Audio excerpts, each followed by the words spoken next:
Aujourd'hui, dans le Barda du Poilu, je vais vous parler d'une merveille de l'ingénierie française, le canon de 75.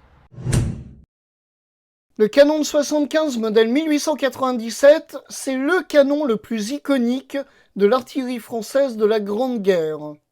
Conçu par les capitaines Sinclair Deville et Rimaillot, le canon de 75 permet de tirer théoriquement 20 coups par minute sur une distance utile de 6 km 500.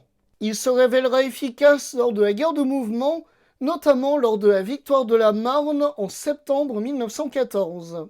Une cadence de tir élevée qui s'explique grâce à son frein de recul oléopneumatique permettant d'éviter le recul et le dépointage lors du tir. Le canon roi, comme il est surnommé, est composé d'un tube de 2,47 m de long, lui permettant de tirer différents types d'obus comme des explosifs ou à shrapnel.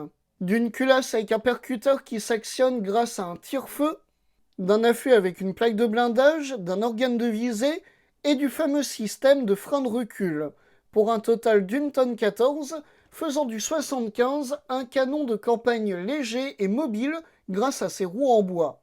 Lors des déplacements, le 75 est tracté par un attelage de 6 chevaux, un avant-train composé de 24 munitions et d'un arrière-train contenant 72 obus. L'équipage est composé de 6 artilleurs en plus du chef de pièce qui ajuste les tirs de la batterie. À gauche du canon se trouve le pointeur qui vise grâce à l'organe de visée.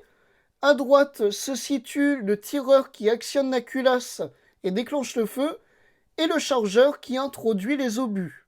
On retrouve également 2 pourvoyeurs qui acheminent les munitions du caisson jusqu'au canon, et enfin le déboucheur qui règle les fusées d'obus.